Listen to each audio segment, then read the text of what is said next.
Hey everyone. So presenting our pathology report today will be me, Rebecca, then Anara, Marie, and Lewis, and we're group 2. So our patient is Lily McDermott. She is a 47-year-old white female who presents with a left upper outer quadrant breast mass. She has been diagnosed with carcinoma of the breast and she underwent a left-sided radical mastectomy by Dr. John Mielmus. The image here shows how the breast is divided into 4 quadrants, so we can see specifically where the patient's mass is located in that left upper outer section. Diagnosis and procedures. So a carcinoma of the breast is a cancer in which abnormal breast cells divide uncontrollably and destroy healthy tissue. The left radical mastectomy is a surgical procedure that involves the removal of the breast, which includes skin, areola, nipple, as well as underlying chest muscle, and the majority of the axillary lymph nodes, which are located under the arm.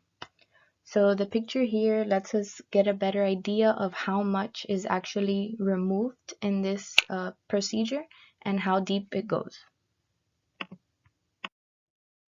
Next, we have the specimens that were provided to the pathology department, which include the samples from the left breast biopsy. This is an examination of breast tissue to help discover the presence, cause, or extent of disease. The next specimen were the samples from the patient's apical axillary tissue, which is the group of lymph nodes located at the top of the axillary fossa. And the last specimen is from the left radical mastectomy, which, as we said, it includes the breast, skin tissue, and underlying chest muscle as well. So now we have the gross descriptions. Part 1 includes the breast biopsy tissue, which was received fresh after frozen section preparation. Frozen section is a pathology lab procedure that is used to perform rapid microscopic analysis of a specimen. And the specimen consisted of a singular very firm nodularity, which is a small collection of palpable tissue, and it measured 3 centimeters in circular diameter and 1.5 in thickness. It was surrounded by fibrofatty tissue, which means it contained both fibrous and fatty structures.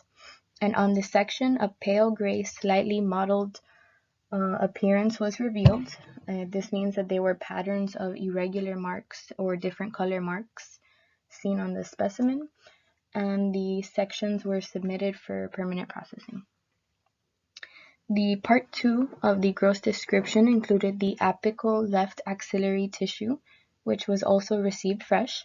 It consisted of 2 amorphous fibrofatty tissue masses, which means they had no clearly defined shape or form. They had no grossly discernible lymph nodes, which means there was nothing abnormal that could be seen with the naked eye. And both pieces were rendered into multiple sections and submitted to histology. Now there's a continuation of the gross description, which is the part 3. So it consisted of a large ellipse, meaning it had a regular oval shape of skin overlying the breast tissue. The ellipse measured 20 centimeters in length and 14 centimeters in height.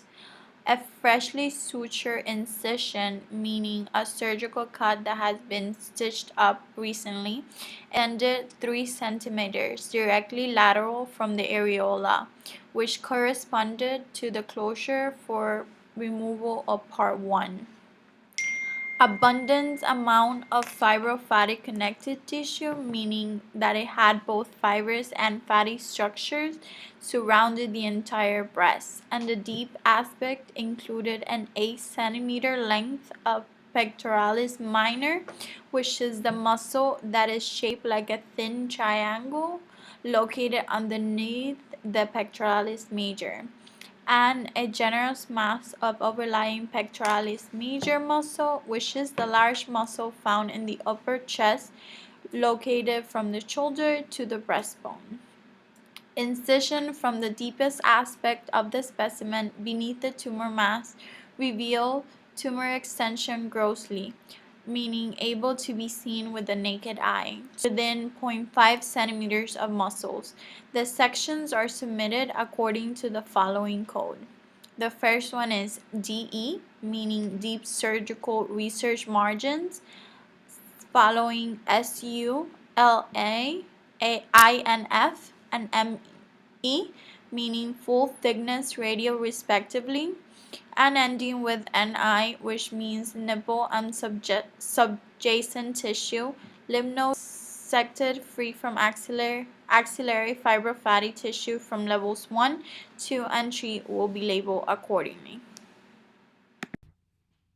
Microscopic. Parts of Part 1 approve frozen section detection of infiltrating duct carcinoma. Tumors demonstrate pleomorphism, the mitotic figures are numerous, and there are several foci of calcification found in the tumor. Infiltrating duct carcinoma is a cancer that grows in the milk duct and disrupts the fatty or fibrous tissue of the breasts that are located outside the duct. Pleomorphism means different forms such as different size and shape.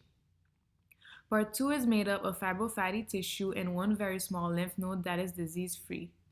Fibrofatty tissue is normally called adipose tissue and is crucial for the breast because it produces the size and the shape of the breast. The lobules and ducts of the breast are surrounded by fibrous and fatty tissue. Part 3 includes 18 lymph nodes, 3 from level 3, 2 from level 2, and 13 from level 1. All of them are disease-free except of one level 1 lymph node that has many masses of metastatic carcinoma. Level 1 is the low axillary group, level 2 is the mid axillary group, and level 3 is the high axillary apical group. Metastatic carcinoma is a cancer that spreads to other area in the body. The sections that were taken radially from the superficial center had no tumor. This meant that the tumor emerged deep in the Brand's parenchyma. There is no malignant tumor in the nipple area or in the lactiferous sinuses. Parenchyma is a tissue fulfilling the special function of an organ. The mammary gland is composed of parenchyma and stroma. Lactiferous sinus is a dilated end of lactiferous ducts that transport milk from mammary glands throughout the secretion of milk. The deep surgical margin sections show diffuse tumor infiltration of deep fatty tissues, but the muscle is not invaded. The total size of the primary tumor is approximated to be 4 centimeters. Infiltrating duct carcinoma is a cancer that begins growing in the milk duct and moves to invade the fibrous or fatty tissue outside of the duct. It is the most common form of all breast cancer diagnosis. In this patient, it has begun in the left breast and has slowly moved to the left axillary lymph node next to the armpit, but has yet to invade the rest of the body. In these types of cancer, time is of the utmost importance, and stopping it early is key to stopping the damage.